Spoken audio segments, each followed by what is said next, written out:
We've got a ton of new content with a lot of changes to the regularly released stuff that we've gotten so far in NHL 24, including a change to game day cards. EA has randomly added customizable synergies to some of the higher rated content that's been released, as well as a goaltender that is probably going to be the best in the game for at least a little while. Let's get into it. Let's start off with the game day cards. Now, normally throughout NHL 24, every time there's been a game day card released, whoever wins in that matchup, the card just goes up by +1 overall. Honestly, kind of boring from the fantasy aspect that we used to have last year. But for these game day cards, each of them will receive a +1 overall boost every time they score a goal in real life. Now, obviously, they are not big household names, so more than likely you're not going to see many, if any, of them go up in overall, but there is a potential chance. Let's say if Charlie Coyle, who has been great so far this season, has a hat trick against the Toronto Maple Leafs, he'll go up to an 85. I hope they continue this because the game day cards last year, where they went up based on goals, assists, hits, and blocks, like all of that was just such a better way to do it than the kind of bland +1 for every win. But I'd hope to see some of the higher overall players, the more popular big names that have a chance to score multiple goals, get their game day cards. We also got some custom build Junior Prime build cards. So these are builds based on how these players performed back when they were drafted in Major Junior, which I'm a huge fan of.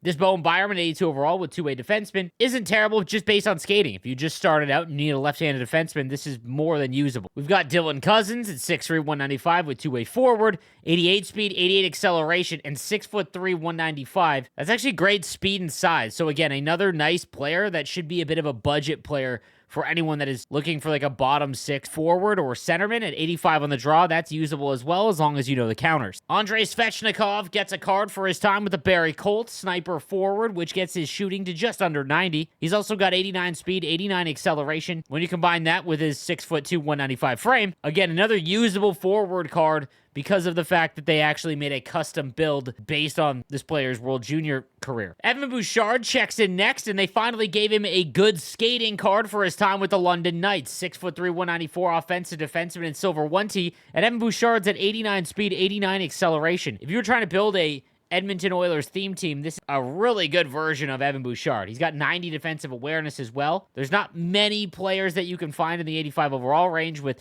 90 skating and 6'3", so a really, really sneaky good option here as well. Noah Dobson at 86 overall from his time at Acadie Bathurst. I think I said that right. Two-way defenseman and shooting boost with gold elite edges and silver heat seeker.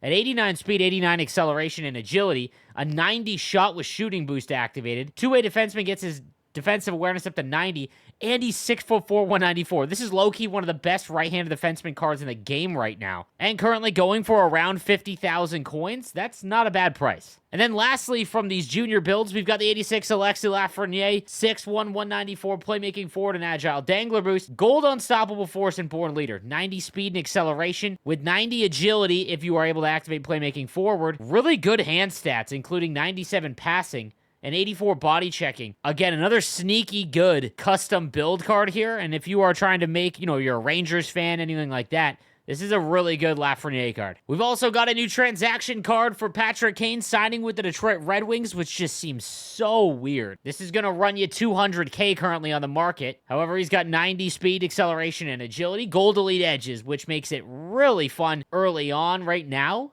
as well as sniper forward to improve his shot. We've seen with Connor Bedard's wrist shot that it's really effective right now, and this could get it up to 95 accuracy, which makes it pretty interesting. Defensively, he's going to be a massive liability, but all of his hand stats are like 95. He's also felt really good when it comes to deking ever since he's been in Hockey Ultimate Team. We've also got to touch on the other live moment cards. So like I mentioned in the intro, a lot of the cards, even retroactively, the ones that have already been added that are 89 and above, they've been added into a secondary synergy, meaning that you can now choose between sniper forward and playmaking forward, as well as agile dangler boost and playmaking forward on this Jack Hughes card. He's also got gold make it snappy, elite edges, tape to tape, and 1T. So they're giving these cards a lot of abilities. He's also one of the best skaters in the game at 93 speed, 94 acceleration, and 97 agility. With a shot that's all above 90, his hand stats are 95. This is a very good card. On top of that, if you really wanted to play him at center, I wouldn't recommend it. He's still got 85 on the draw, so he does give you some lineup flexibility. but a really fun Jack Hughes card. And just to mention, his wrist shot always seems to just be able to pick corners in Hockey Ultimate Team. But this is probably the most interesting of all the cards released today, the 86 Jake Ottinger. Now, as you know, if you've been following my No Money Spent series, Jacob Markstrom's the GOAT, but Jake Ottinger has been a great option as well. However, now he becomes extremely interesting. Gold Showstopper. Over the last few weeks, they've started to introduce some of these unused goalie abilities, and while goalie abilities never really matter at all because your defense indicates how well your goaltender plays, this one has a major impact on how the game is actually played. The Showstopper ability will have an impact. Fatigue has much less of an impact when making saves. Now, this is huge because since the patch, shots on goal will drastically reduce your goaltender's fatigue. And if you have Gold Showstopper and someone who's 6'5" with 87 speed and is just a very good goaltender already, that means the players that just take shots on net trying to tire your goalie out, they're not going to have the same ability to do so. Now, this is going for over 100,000 coins right now, and there is no way I'm paying that because it definitely appears that EA is starting to put this ability on more cards. And at some point, they're going to do it on enough where it'll start dropping Jake Ottinger's price. But if you've gotten this card, let's say untradeable, or you were able to get him for cheap, like 50,000 coins, definitely give him a run. Let us know in the comments section how he plays. I'm really interested to see this one. And then we've got our new team of the week. I'll go over the more impactful cards from this release, starting with the 90 Nikita Kucherov. And this thing is a weapon. Sniper forward as well as playmaking forward, agile dangler boost, and playmaker boost.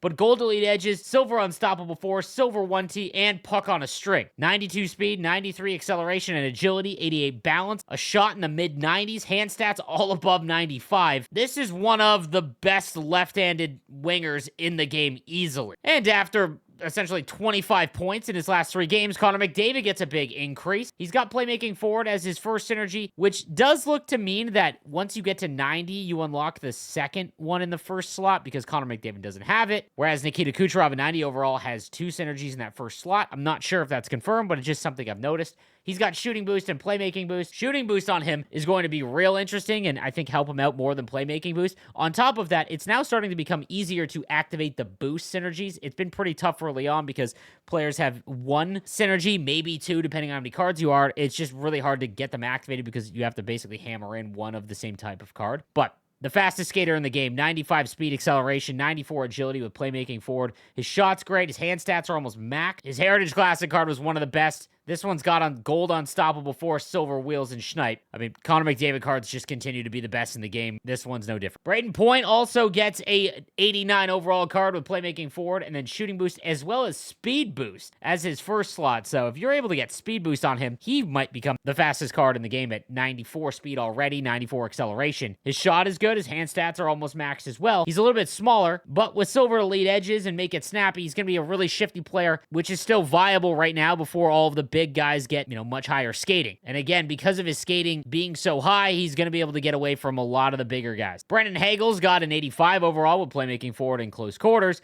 Again, a pretty decent skater as well at 6'2", 179. He's a pretty good left-handed winger build. The remaining forwards are from other leagues in the NHL and they're lower overall that are probably going to be players that you would want only if you're making theme teams. The defense from this team of the week is a little lacking in terms of interesting options. You've got Rasmus Anderson with 2-way defenseman, but again, not really all that worth using, as well as Philip Roenick, Joel Person, Nicholas Mattinen, and Loke Usarau. Definitely got that wrong. And then in net, the 86 UC Saros. Unless you're an offline player, you're just not really going to use UC Saros. That is going to do it for everything that you need to know about the newest content in NHL 24. If you haven't subscribed already, please do so. And I'll see you next time. Have a good one.